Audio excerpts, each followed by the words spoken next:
All right, so what you're going to get here is a document I've created. And so this session is called How to Organizing Toolbox. So the goal of this session is to grow in our community organizing skills and to add best practices to our toolbox, right? So if you like to build things, I like to build things. I got some tools out in my garage.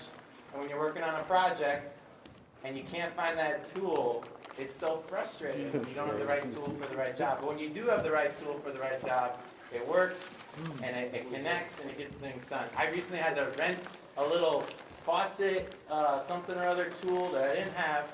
I had to go get it, rent it, but it was just the tool I needed for the job and got the job done. So, my name is Nate Tubbs, and I helped organize this event, obviously, but I do a lot of community organizing in my neighborhood. So I was just telling my sister here, I forgot your name, but Ruth. Oh, this is Ruth. Oh my goodness. Okay. Hi, I was just Ruth. telling Ruth that I live in a little neighborhood called the Island. It's like the southwest corner of the Austin community, and it's 4 blocks wide by 3 blocks tall. It's a very small little micro neighborhood in Chicago, and some of you might have heard of it, and a lot of people have never heard of it. But it's been a great place to learn. So I'm going to pass around this other document here, and I've been kind of cutting my teeth learning more about organizing in the community, and we're going to talk through some things. So the document you have, I by no means claim to be an expert, but I'm someone who's learned. And so I would love to hear from you all as we do this, what we could add to our toolbox together. But again, I want you, each of us can go away today saying, hey, that's something I could maybe develop that skill, or hey, this is something I could look into more. So let me pass these around. It didn't print well, so I got one in black and white, but this is a little look at my neighborhood and some of the tools that we've been doing to organize. So on that document, you're going to see we've been doing different things, signs, flyers, mapping, pictures from some of the meetings we hold in the community. So I just say all that to say I'm trying to do this work, and I'm learning as I go, and I hope this is, you can go ahead. Yeah, go ahead. Was that yours? Go ahead. I think I'll just stand. I got it. Okay, thanks. All right, so the first thing about organizing that I think is a key question we want to ask is what's your vision and what are you organizing people around? Okay, that might seem obvious, but what are you trying to gather people around? Are you trying to organize them around an issue You can sit there. like safety? I think he's got a couple. So what would you say is the thing we're organizing around today in building blocks? What would you say? Peace. What's our center? Okay. Community. So we're trying to center people on this idea of faith in action, peacemaking in the community, right? So that's what this event is for. We've been to all kinds of things that are organized around different principles, right? Some are organized around issues. I know Martin and others, that he was just telling us about the neighborhood safety team, right, in Garfield. Others are organized around a place, okay, like a block. A block club is organized around a physical place. My neighborhood association that I'm passing around is called the Island Civic Association. So I lead that neighborhood association. It is focused on a place. It's not just about one issue, but it's a physical place. And so we say, hey, if you live in this area, we want to work together. Yeah. We want to work together. And there's all kinds of people in that area, right? And so there's organizing around issues, there's organizing around geography, right? And then there's kind of organizing around interests, like I like to jog, or I like to knit sweaters, or whatever it is, and you can gather people around those things. So issues, interests, place, there's probably other things you can organize around, but those are just some things to get our thoughts going today. So I love this question here. This is from, I just finished reading this book called The Connected Community. By the way, these are a bunch of books that I really like, so I just thought I'd bring them. And if you want to borrow one or take one, if you would read it, you can do that, seriously. Honestly. I might not let you take this one, though. Yeah. I just read it. It and seems like that one you like very much. So I'm going to hold it close. Hold it under my arm. But this next question is from this book. It says, what is something you care enough about that you would take action on? Okay, how many of you have been to a meeting where people show up with complaints and problems and all these things, but then you call them up, you say, hey, you ready to do something about it? and then they don't show up to the next meeting, right? So Exactly. they're not answering this question. Do you care about that enough to take action about it, right? And you know that's the only time we get things done is when people care about something enough that they would take action on it. Do they care about baking enough that they would get together with other bakers in the neighborhood? Do they care about safety enough that they would come to that meeting with you? Do they care about this geography enough to say, man, we might ruffle some feathers together. And I'm telling you guys, I've been experiencing this. We've had butting heads and differing opinions about things, and it's not all hunky-dory. But at the end of the day, the people who keep coming out to our neighborhood association meetings are people that care enough about that place that they're willing to do something about it. All right? Okay. The next item is oh, no, you're good. So let's talk about like the altar right there. Hey, there's this famous author to this Yeah. book right here. Yeah.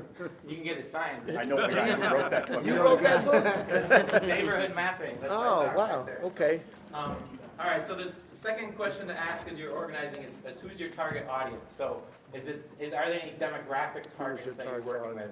Again, are there any geographic targets or interest-based? This is similar to the first one, but it's more about the people right now than it is about the It's a issues in copy place. of this one, You're saying who black are the and white. people that I want to connect with? Because when you're thinking about He got it in black communicating, and white and in color. you're communicating to people, right? You're not going to communicate to the ground or whatever. You got to figure out how am I going to connect with those people, and that's going to come into play with some of our later items here. So it could be, I have examples here, but who are the people that are most proximate to that issue that you care enough about to take action on? Who are the people that are most committed to that place, Who are the people? whether it's your block or your neighborhood? Or who are the people that are most interested or maybe skilled in that topic, right? So the bakers, if there's going to be a Interested in the baking, topic. we're going to organize a baking club, you want to get some people who are actually skillful at it. And not just, oh, I like the idea of it. Who's going to help to lead it? So that's the question of people. The third question is, what are your goals? What are you trying to achieve? And it's good to think of it in short-term, intermediate, long-term goals. So your short-term goal might be, hey, I'm going to get a meeting together with some of these folks who care enough to take action about the thing that I care about. Or intermediate goals are like, we have a goal of connecting neighbors. We have a goal of developing relationships, things like that. And then long-term goals, we want to build a new community center in our neighborhood. Well, I don't know that you can just jump to that long-term goal right away, right? How are you going to get the buy-in and the support for that kind of a thing if you don't set these smaller, more manageable, more achievable goals? So think about what are some of your goals and how you can start getting those easy, small wins, right? So I'll give you an example. So there was a vacant lot on my block that I met several neighbors who didn't know each other, but they all said similar things. Hey, we would love for that to be a garden. Okay. Did you know that so-and-so also would love to see that be a garden? And just connecting those people who had those same things. So we started with some small goals. We said, why don't we build a garden box ourselves? We'll ask the alderman if we can make a garden, and we'll build 2 garden boxes. That's how we started, okay? And that's what we did. It was small, it was achievable, and we got it done, and then people saw it, and they're like, oh, okay, that's different. You're walking by, okay, that's different. And then we said, hey, how can we take this to the next level? And we got more people involved. And then eventually we did a project with Neighbor Space and an organization called Human Scale, and it was a part of an initiative called the West Side Nature Play Network. So in 2018, we started organizing on our own, and from 2018, 2019 to 2020, we did those small things that we could do, and then in 2020, we got an opportunity to, make the property itself a neighbor space, so they preserve land in a public land trust as public spaces. So it went from a city-owned property to now it's a public space for us. Oh, wow. Okay. Then we were able to partner with that West Side Nature Play initiative to turn that property into a nature play garden. I know Tony's been over there. I don't know if anyone else has been over there, but we have a community garden. It's now called the Island Oasis Nature Play Garden. We have a meeting space with benches, garden beds. We have a small stage, a movie screen where we show movies. There's a play area for the kids. It's just one city lot, but we've made the most of it, right? We tried to do the best we can. So, but this all started with small, short-term goals, and then galvanizing some more support around that, and then working towards those long-term goals. I got a question. Yeah. How long have you been living in heaven? In heaven. How long have you been living in heaven? The island sounds like heaven. 7 years. It sounds really nice there. 7 years, yeah. We have our issues for sure, but we have a lot of strengths as well, yeah. What's the address again? 1114 South Mason Avenue. Thank you. It's right by Austin and Roosevelt. And I'd love to, if anyone wants to come by, I'd love to show you. It's on my block, so I'll be there. Okay. Okay, so the question here is, what are things that can be done by you? What are the things that can be done with others? And what are the things that need to be done by others? So let me say it this way. Things that we can do ourselves is like I can send out some text messages to my neighbors to get them together to talk about this. But then there's certain things I couldn't do just myself. Like we have to design a plan for what we're going to do here. If we're all going to own this together. So we did surveys, we did community meetings, we got people's input, and we galvanized wider support. But then even with that, we couldn't do this project ourselves. We had to partner with those outside institutions, if you will, who could bring funding and the expertise that they brought to the project. So it took a mixture of that, what can be done by us, what can be done with others, and what needs to be done by, let's call them useful outsiders, right? Okay. Okay, that's a term we're going to come down to later that I love. Also, in this book, I'm stealing language here. All right, so I think if you have a vision, you have something you care enough about that you would take action on it, and you find some other people that care about that same thing enough that they would take action on it, and you have some goals in mind, now you're going to get more practical. Okay, what are we actually going to do? How are we going to communicate with each other? How are we going to meet, set goals and agendas, that kind of thing. So this next section where it says comms is just some examples. Again, this is not everything, but that document I passed around with the pictures, I don't know if that got around everybody, but there's some pictures on there of these things, right? So we did a lot of word of mouth, organizing, flyering. Right now, even for our neighborhood association, we're Flyers, doing email monthly lists. flyers to every mailbox we can get to in the neighborhood. Again, it's a small area, it's only 12 blocks, but we do a That's the monthly black and flyer white. to all the blocks. But that takes coordination, printing, people to help hit the pavement and pass them out and all that. Email list. We also use an email list, phone calls, texting, group texting, social media. These are all ideas. I'm not saying that we do all these things. But, and you guys know, you're familiar with these things. But I'm just listing out what are the methods that you want to use to communicate with people. And let me say this. No single method works for everybody, unfortunately. I like tech and all that kind of stuff, but man, we've got a lot of people in my neighborhood. They don't do email. They don't do email. They don't do So social media. They don't do that kind of stuff. But they want the That's flyer. our main So we do the communication flyers, email. okay? So, but I'd say hit it from all sides, right? Get the social media people, get them their stuff, send them their emails. But you gotta get the flyers to people.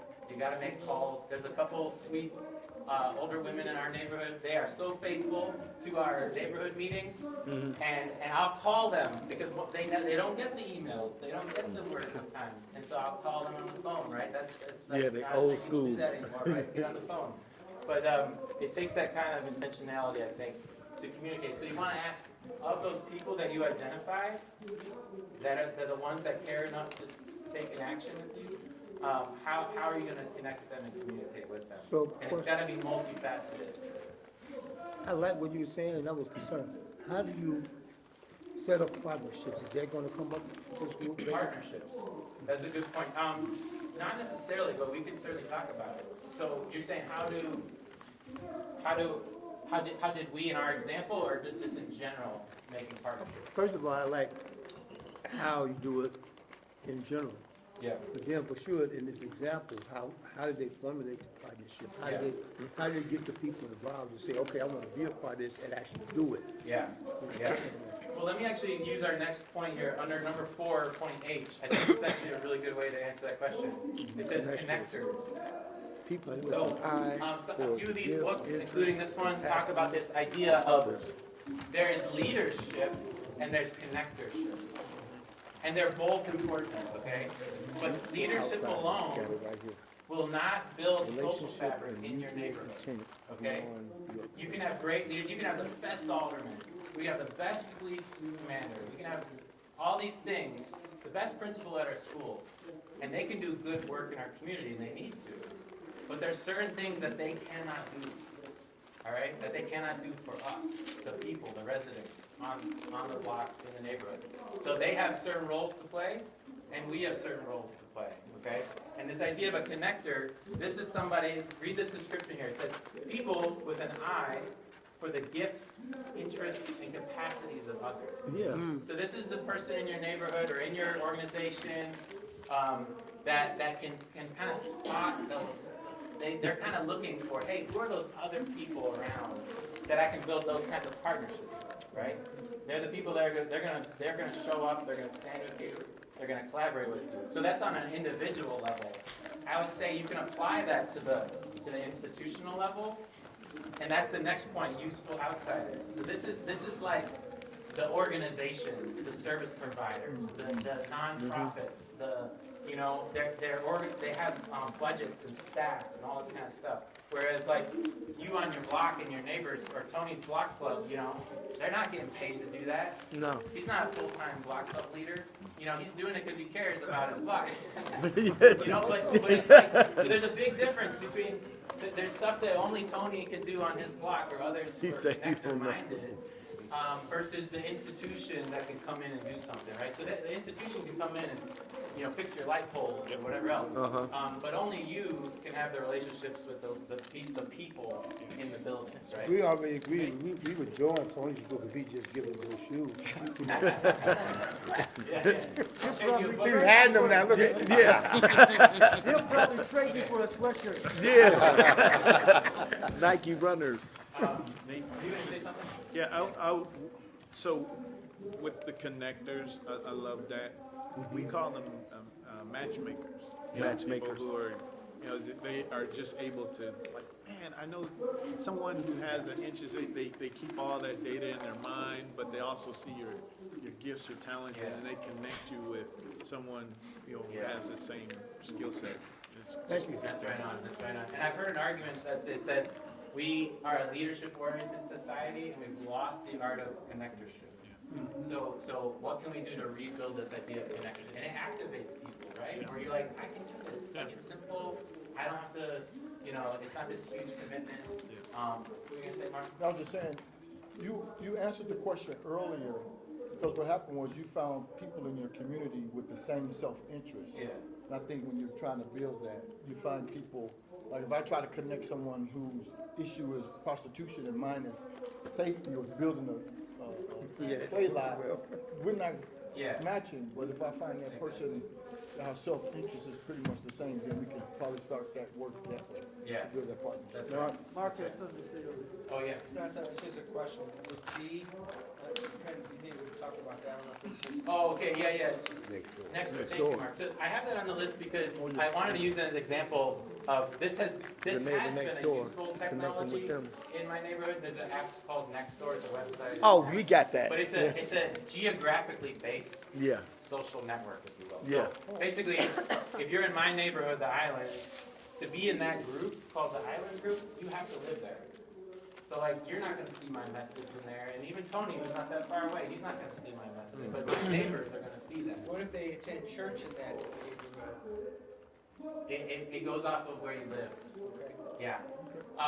But just for example's sake, that's been a tool where we have been able to leverage that to say, hey, do you care about this neighborhood? Join this group. Let's communicate here. Let's share things and that sort of thing. So again, like Facebook, Twitter, like some of that's just thrown it out into the internet's world, and like you never know if it hits, right? But this is something it's focused on place. It's focused on neighborhoods. So I've heard great things and terrible things about it, just as every other social technology. So take that with a grain of salt, but I was yeah. I was just gonna add one easy communication method. Yeah. Is like once we have the groups and we garner the email information. Yeah. We create calendar invites. You know, we leave everybody's email anonymous, but like people always want reminders, so we just Yeah. create calendar invites, you know, for all the meetings, and then it Yeah. pops up for them, so. Yeah. Something simple. That's good. Yeah. That's good. Yeah, you can write that in. There's certainly more that could be added here. Let me just read that definition of the useful outsider. So I would say this can apply to your neighborhood or to your organization or to whatever you are organizing. There's the people that are with you and they're connectors and they're helping you to spread your message and your goals. And then there's people that are not in your group that can be useful to your group, right? So, but there's people that are not in your group that can be detrimental to your group as well. So that's why this term useful outsider. These are people who have a relationship of mutual intent that are beyond your place or your interest. So sometimes I've encountered this where some people want these outside groups to come and do something in the neighborhood. But then you know what happens. Some people are not feeling that, right? They don't want the so-and-so to come in and just install their idea and their plan here. They're like, how come nobody talked to me, right? And so there's a role of the useful outsider who's going to talk to you. What's going to be mutually beneficial here? Not just get our things accomplished. How can we help you accomplish your goals? So apply that. You can apply that to your block club. You can apply that to your organization or to your church. You know, some people, they just maybe want to get their agenda done through you, right? Versus saying, hey, how can we come alongside what you're doing? So I like that term, useful outsider. So the question there is, how can you best connect and communicate with the people you're organizing? Can anybody give me a time update? It's 12:30. 12:45. Well, 12:45. Okay, We'll try to wrap up pretty quick and then we can discuss it. So this is pretty self-explanatory. Next section, what actions are you going to take? Are you going to host meetings? Are you going to do any kind of direct action, like cleaning up that vacant lot? That was a direct action we took for the first time. Are you going to host events? I want to mention celebration and storytelling. I think these are powerful ways to connect with people that aren't meetings, okay? Some people will show up to meetings and they like agendas and notes and all that. And some people avoid meetings because they don't like that stuff. So how can you connect with people who share that vision with alternative types of gatherings, right? So it could be a celebration of something. It could be a sharing story. Storytelling is this idea of what we did on the panel, right? Hey, tell us an example of when you and others worked together and were able to make some kind of change. And someone was like, oh yeah, I can do that. I can share with you about that. But they don't necessarily want to always come to a meeting or take notes. I mean, I'll say this, you know, God bless every secretary for meetings and organizations, man. Amen. Because those people are the best. Like, anyone who will show up and take notes at a meeting, wow. I love those people because I hate doing that all the time, you know? So anyways. But there's many ways that you can, many forms of actions you can take, but the point here is what does it look like for you for what you're organizing around, you know? And how do these tools and goals relate to like what are your actual actions? So you can do a bunch of meetings and not necessarily get things done. I will say something about beat meetings. I see our officer here and others. I've been to my community's beat meetings for many, many years, and they're good and they're useful in a lot of ways. At the same time, people have this perception sometimes like, oh, that doesn't do anything. Oh, nothing's going to change. Oh, no. Okay. Feel that way, do you care about it enough to do something about it, right? Absolutely. And so after a lot of beat meetings where people had a lot of complaints, then we started saying, well, maybe we need to do our own meetings too, right? Let's keep doing the beat meetings, but maybe we need to do our own meetings where we start organizing and planning and setting goals, all right? And that was one of the ways we relaunched the neighborhood association in our community was it's easy to show up, and I literally, one time we did an outdoor beat meeting outside the school in my neighborhood, and we were there in the corner, and a resident from my neighborhood literally drove up, got out of the car, launched the complaint at the police and the officers, got back in the car and drove off. And I was like, what is that accomplishing? Like, you show up, you launch the complaint, and you leave. And who's still here and is going to do something about that, right? Right. So, all right, let's keep rolling. The next point's about sustainability. What's the frequency and rhythm that your actions can take place? Whether you're doing meetings, calls, in-person, Zoom, whatever. What are the frequency that you can do that's sustainable? People have different capacities, different levels that they want to be involved. Some people get scared off if they feel like, oh, I got to do this and this and this and this and this to be a part of this. Oh, I can't do that. There's different levels of capacity, and we have to consider that for people. And then for yourself, how do you make this sustainable for yourself? You can't do everything. You can't be at every meeting. I know some of you in this group, and I know some of us go to a lot of meetings, and it's hard to decide sometimes what you invest in and all that, but you got to find that place for you. How can you move forward together with others without burnout or leaving people behind? Okay? That's a hard question to answer. I don't know the answer to that. Yeah, that's important. But you got to ask that question. And then the last one, results. What has changed from your organizing work, and how do you measure it? So think about metrics. Maybe it's how many people are involved, how many people are served through your organizing. Perceptions about the work. What do people think about the work that's going on? And then stories. What do people say about it? Are there success stories or testimonials? So what do you consider a success, and how will you know if you are successful? That's a good question to ask when you're thinking about organizing. I'll just run through these last things really quick and then just open it up for comments or questions. But I have some links to resources here. These are websites where you can get some great tools for organizing. Really good stuff. Check out those links. Again, these books here, and some of them are on this page, but I brought a bunch of books. Honestly, if you want to take one and read it, borrow it, or keep it, you can do that.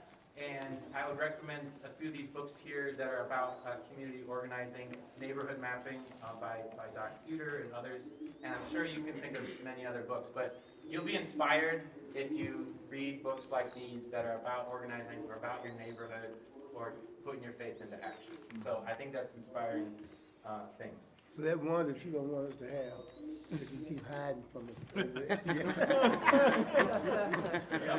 Yep. Okay, let me say this real quick. So let's open up for conversation, but the thing I want everyone to go away with today is think of at least one thing that maybe came up today, or a skill you want to develop in. And then think about how you're going to do that, how you're going to implement that. So, I don't know, maybe there was one thing that came up today that you're like, I got to think about that with my organization. And I want you to write that down and take that away. So what are the skills or tools you want to develop? What's the tool that you want to add to your toolbox? And then what are things you want to organize? So many of you are organizers already, but maybe some of you are like thinking about something, right? Yeah, I'd love to get started on something. Think about what is that thing that you could do and where could it start. What I hope we can do in the coming months, if you come back, is we'll continue the conversation and talk practically. What are we working on? What are we working through? Martin's going to share about what he's working on. What are some ideas we have for how we can improve that kind of organizing work? And how can we support each other through some of this? So we're going to do more brainstorming and strategizing in the coming months. And we can certainly return to many of these themes in April and in May. So yeah, questions or comments? My last question. Yeah. You laid out this wonderful library of resources, and then you hear the one over there. Yeah, that's his Okay, favorite one. So what I'm wondering is, each one of them they are geared toward a specific area maybe of this whole process of growing a group, or are they all the same? No, I would say there is a mixture of caring about your neighborhood, first steps in organizing, neighborhood mapping.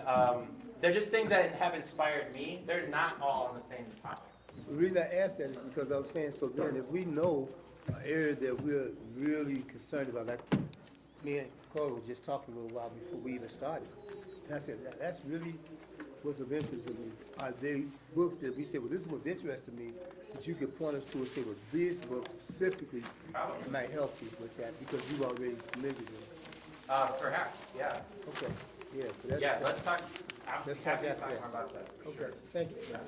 Anyone else have comments or questions? I had a Yeah. question, and I know you guys shared the QR code. Yeah, Because my team, we organize a prayer event once a month. yeah, And I've tried to get it, I have an account, Okay. because we use other like faith-based community calendars, but Yeah, for yeah. some reason I feel like okay. it hasn't worked, so I don't know if you can give some direction on that. I can we, I'd be happy to take a look Okay. at that with you. Okay, all right, thanks. Is it getting you to that form where you can just submit the event? Yeah, and then it tells you're me I having don't issues. have some thing, Okay. yeah, All right, okay. can you remind me afterwards? I'd Sure. love to make sure that that's done. So, yeah, You know, I don't know how to say this, but like for community issues under the organization of, you know, where we work for a breakthrough, I'm really good at building on that space, but when it comes to block club, like Tony and yourself, I'm losing it. You know what I'm saying? It just seems like I just can't get connected sometimes with my neighbors. That's what I'm talking about, Yeah. yeah. Yeah. My question is based on, what we're supposed to be doing is try to be friendly to the neighbors around us to get on an agenda to help the community better, whatever the situation is being discussed. You need to be in tune with the people living around you to solve issues in the neighborhood and the community.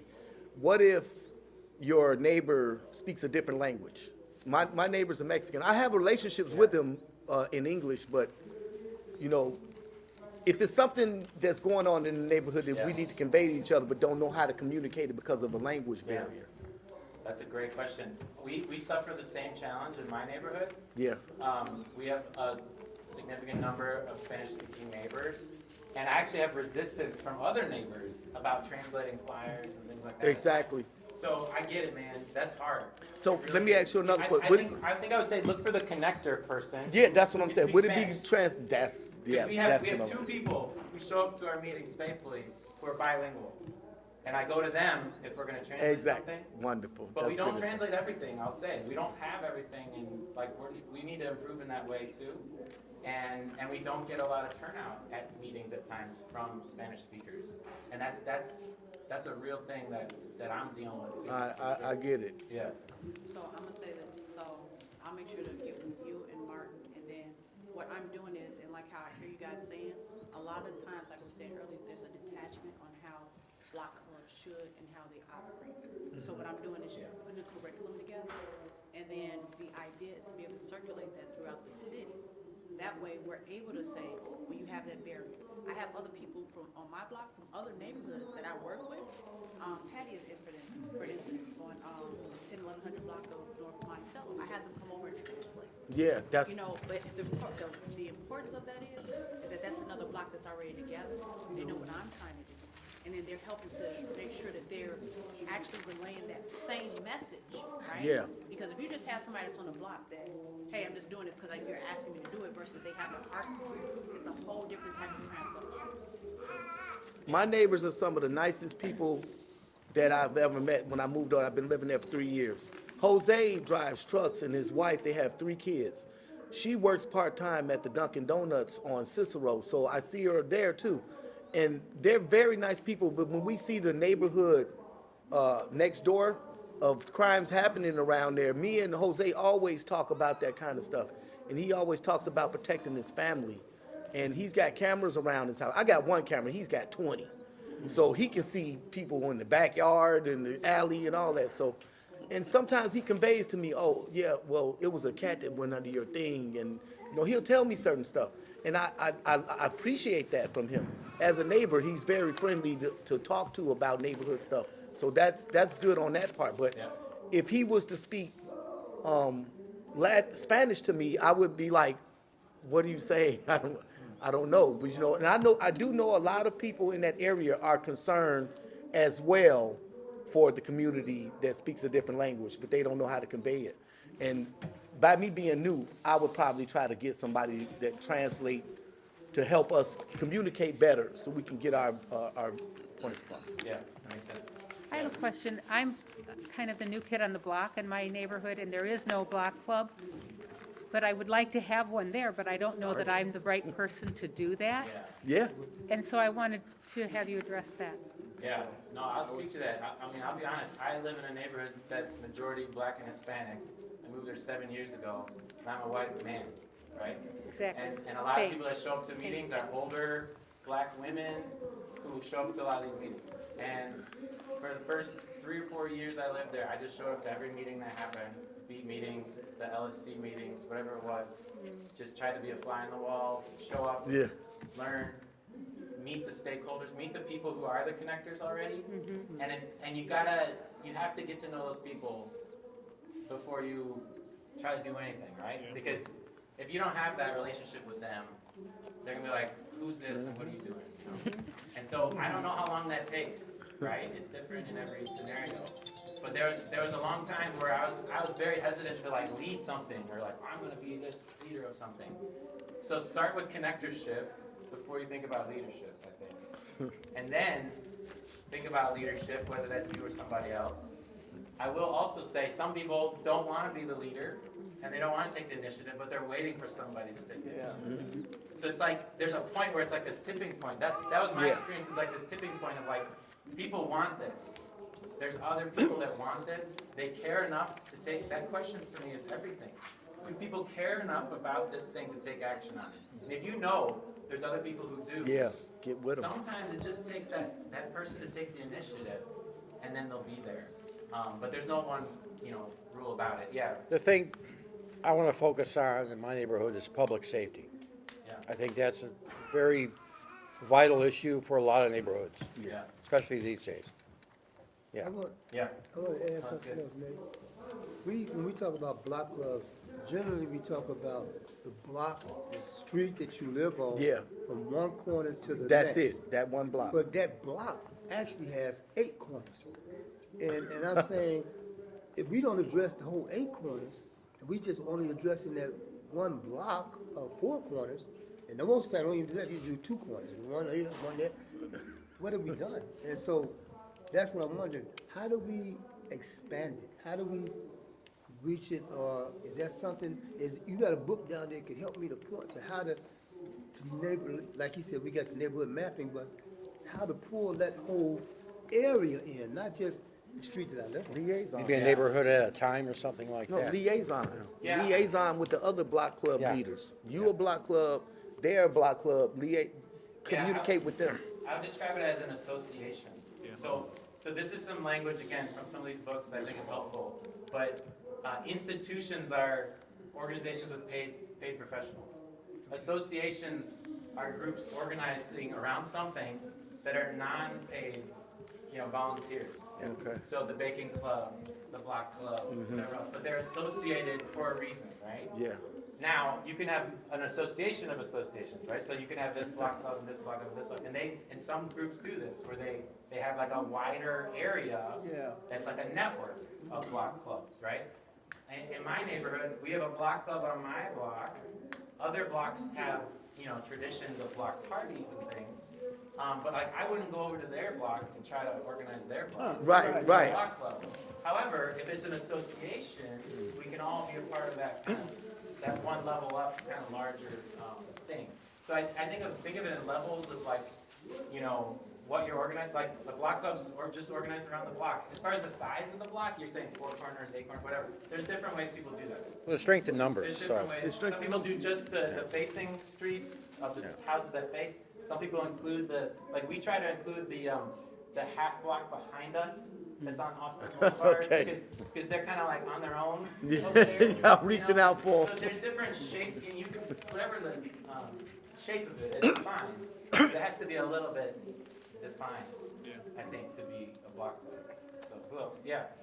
Each of the districts have a community organizer. Yeah. And they used to, I know in the past, there's still a lot of them that worked originally to start the block clubs. So I would reach out to the districts and maybe have them be at the hub where you connect all of the other block clubs. Yeah. Let me say this to that, and I know Tony has looked into this too at Princess, but the CAPS has done block organizing, some aldermen have done organizing, and then other groups like My Block, My Hood, My City, the Lawndale Block Club Network.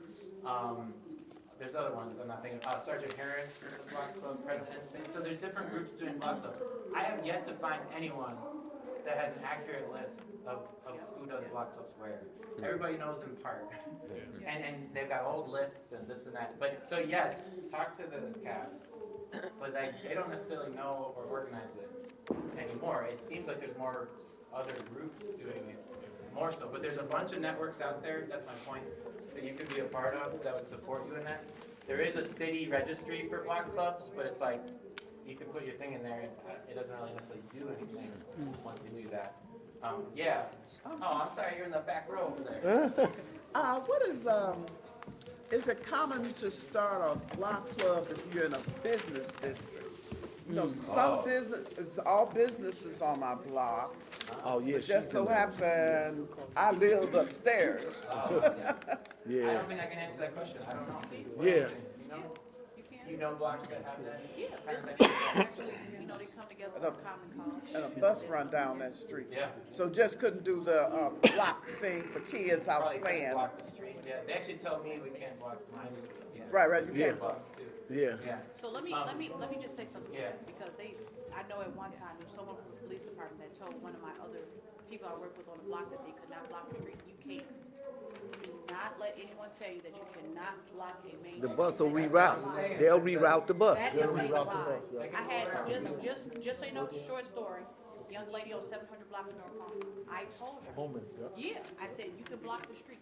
No, but a guy from CAPS, the organizer, said I couldn't. I was like, you can't. So it took her to see that the people on the 800 block, which is across Chicagoland Avenue, was having a block club and they blocked off the street. So, I had to explain to her, like, sometimes people will invoke their fears on you, and sometimes they will not want to go above and beyond and do what needs to be done. Too much paperwork. Yeah. It's a lot. You do have to, there's a permit, Yeah, you have to get the permit. and that's from the alderman. Yeah. But that's the whole purpose. The alderman wasn't willing to work with them. Right. They had this enchanted them, and then, and I'm just being blatantly truthful. The person that was in the police department community organizer sitting in front of me, oh, you can't do that. Yeah. And I told him, I said, if they blocked Michigan Avenue for Macy's That's parade, right. And I've been told the same thing. We couldn't block it. so Yeah. let's make sure we talk. Okay, notice it's 1:05. I Yeah. didn't even know. I actually gotta go. If you need, I'm just saying, you gotta run. By all means do so. I'm really grateful you came. If you wanna hang out and talk, we can do that. But God thank bless you you all all. for Thank staying you. over there. Thank you, brother. Thank you so much. Dress area, I would like to see that. Oh, it's 1114 South Mason. 1114 South Mason. And it's called the Island Oasis Nature Playground.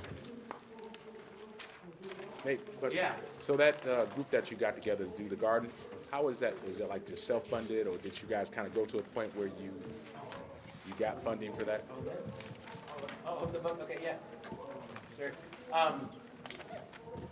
The garden was led by the block, so not our neighborhood association, but the block. And then only once we got to a point, so Neighbor Space does this thing where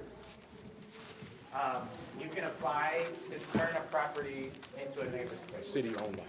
City-owned or privately owned if they're willing to sell it or donate it to Neighbor Space. And it's called Neighbor Space? Neighbor Space. But what they do is they put it in a land trust, and it preserves it as a public space, and then you don't have to pay taxes on the property. Oh, wow. Okay? Wow. So that property is secured as a public space now in perpetuity. And anyway, but they have a process. You kind of have to prove yourself to them. So I'm saying this because we had to kind of do it as a block, prove ourselves, get it secured. And then there was opportunity for outside funders. They were looking for properties to do these nature play gardens on the west side. And so I went to one of their meetings about it, and they're like, we're looking for underutilized neighbor spaces that are proximate to schools and daycares, that are lack of proximity to parks. And I'm like, we're that. Oh, wow. And so it really was an amazing opportunity for us. Like, we checked all the boxes, and it was really, it was something special. Like, it wasn't just because of us. It was a really unique opportunity that came to us. Good, good. Okay, I'll put it down. I'll put it down. No, you give him the name of it. That's what you do. Just give him the The name. connected community. I thought when Nate was gonna close and burn his eyes were closed, everybody was gonna grab a bucket and run. Yeah. So he opens his eyes and they're all gone, you know? What's that? I did. Please take a book if you want to borrow one, or keep one. Just don't take that one.